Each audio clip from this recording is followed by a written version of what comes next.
Radhe Radhe friends, आप सभी को माघी स्नान की हार्दिक बधाई।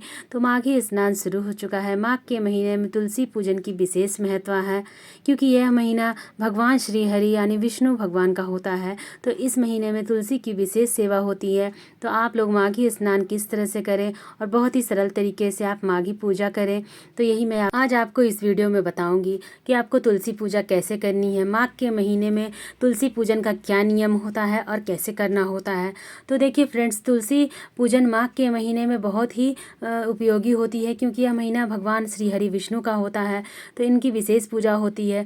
तो देखिए, तुलसी पूजन और माघ स्नान का समय तो ब्रह्म मुहूर्त में ही होता है, यानी आप 4 बजे से लेकर 6 बजे तक के बीच में ही स्नान कर सकते हैं।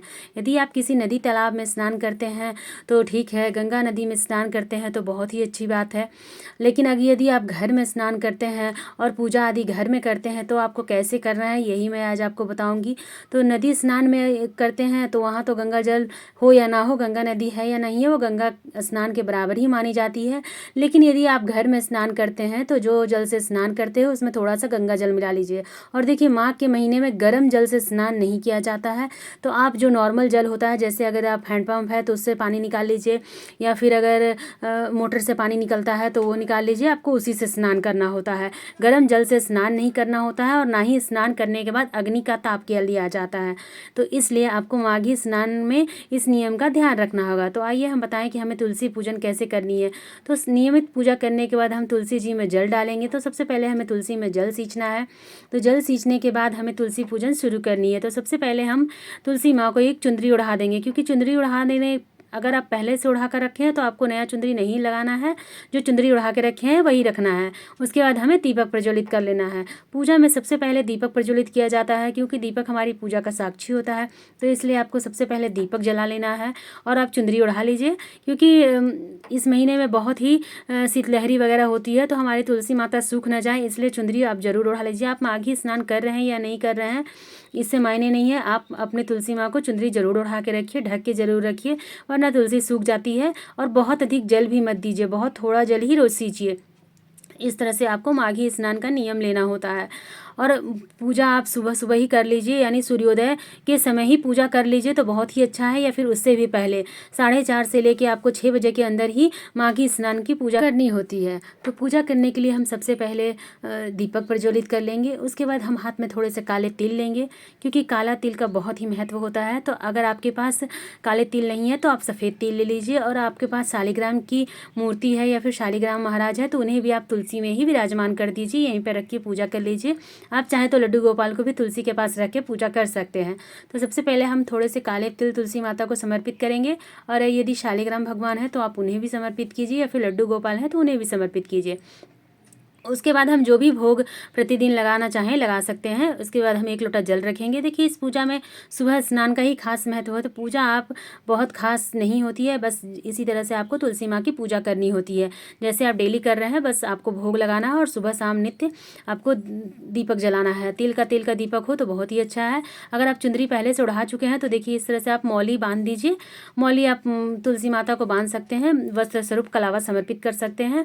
अगर शालिग्राम है तो उन्हें भी कर दीजिए, और लड्डू गोपाल हैं तो उन्हें भी कर दीजिए। उसके बाद हम फूल समर्पित करेंगे। मेरे पास भी शालिग्राम महाराज नहीं है तो मैं भी यहाँ पे शालिग्राम को नहीं रखी हूँ। आपके पास यदि है तो आप रख के जरूर पूजा कीजिए। तो इस तरह से हम बहुत ही सरल तरीके से माघी पूजा तुलसी पूजा करेंगे। हर दिन आपको इसी तरह से करना है, और बिल्कुल सुबह ही करना है। इसके बाद हम आरती करेंगे। धूप दिखा के आप आरती कर सकते हैं, आप गीत वगैरह भी गा सकते हैं। तुलसी माता का भजन, नारायण का भजन आप यहाँ पे बैठ के कर सकते हैं। आपके पास यदि तुलसी चबू का फेरा लगाने का जगह हो तो लगा सकते हैं। देखिए, मेरे पास यहाँ फेरी लगाने का जगह नहीं है, तो मैं आरती करने के बाद हाथ जोड़कर सुई की घड़ी जैसे घूमती है वैसे ही मैं गोल घूमकर ही 3 बार परिक्रमा कर लेती हूँ। मैं हर दिन इसी तरह से परिक्रमा करती हूँ, क्योंकि मेरा फ्लोर 3rd फ्लोर पे है, और मेरे पास तुलसी ऐसी जगह पे रखने की जगह नहीं है जहाँ मैं उन्हें गोल घूम कर परिक्रमा कर सकूँ। इसलिए मैं क्लॉकवाइज घूमते हुए 3 बार यहीं परिक्रमा कर लेती हूँ। तुलसी महारानी की परिक्रमा केवल 3 बार ही की जाती है। तो इस तरह से आप माघी स्नान की पूजा कीजिए और तुलसी माता की परिक्रमा कीजिए। श्री हरि नारायण का ध्यान कीजिए, क्योंकि यह महीना श्री हरि नारायण को ही समर्पित होता है। इस तरह से आपको पूजा करनी है। हो सके तो आप जिस तुलसी की पूजा कर रहे हैं उसकी पत्तियाँ नारायण भगवान को समर्पित ना कीजिए। अलग से तुलसी का पौधा लगाए हैं तो उसी में से पत्तियाँ तोड़िए। इस महीने में तुलसी महारानी की भी पत्ते ना तोड़े तो अच्छा है। देखिए, एक आध पुराने पत्ते झड़ जाते हैं, आप वो पत्ते उठा लीजिए और उसी से नारायण को भोग लगा दीजिए। तुलसी महारानी के पत्ते को नहीं तोड़िए तो ही अच्छा होगा। तो इस तरह से हमें माघी स्नान का नियम लेना है और पूरे 1 महीने तक लेना है। इसके बाद हमें उद्यापन करना होता है। उद्यापन की विधि मैं अलग से डाल दूंगी, आप देख लीजिएगा। अभी हमें माघी स्नान की ही पूजा दिखानी है, इसलिए मैंने केवल माघी स्नान की पूजा दिखाई है। पूजा करने के बाद आप भोग प्रसाद उठा सकते हैं, लेकिन पहले हमें हाथ में काले तिल लेने हैं और कथा सुनना है। माघी जो पूजा होती है इसकी बहुत सारी कहानी कथाएं हैं। आप कोई एक कथा प्रतिदिन सुनिए या फिर प्रतिदिन पढ़िए, मन में बोलिए, जो भी करना है आप बोल सकते हैं, लेकिन एक कथा आप प्रतिदिन सुनिए। माघी स्नान करने से धन और लक्ष्मी की तो वृद्धि होती है, साथ ही साथ सौभाग्य की भी वृद्धि होती है। भगवान श्री हरि कहते हैं कि तुलसी की तरह अखंड सौभाग्यवती होने का वरदान मिलता है जो माघी महीने में स्नान और पूजा करती है। लेकिन इसका नियम है कि आपको सुबह ही स्नान करना है और ठंडे जल से स्नान करना है। पर अभी का समय और हमारा शारीरिक स्वास्थ्य भी हमारे साथ ना देते हुए भी होता है, तो आप यथाशक्ति तथा भक्ति कीजिए। आप ठंडे जल से नहीं स्नान कर सकते हैं तो आप गर्म जल से ही स्नान कीजिए, पर गर्म जल में गंगा जल मत मिलाइएगा, क्योंकि गर्म जल में गंगा जल मिलाकर स्नान नहीं किया जाता है। तो अगर आप ठंडे जल से स्नान करते हैं, नॉर्मल जल से, नलकूप या कुएं के जल से, तो ही आप उसमें गंगा जल मिलाइएगा। आप गर्म जल से स्नान करें तो उसमें गंगा जल ना मिलाएं, ऐसा निषेध होता है। गर्म जल में गंगा जल नहीं मिलाया जाता है।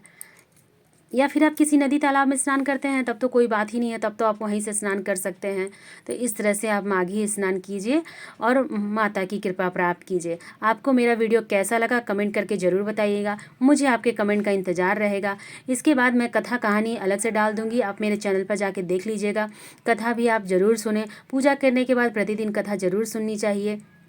अब मैं अपना वीडियो समाप्त करती हूँ। राधे राधे फ्रेंड्स, जय श्री हरि।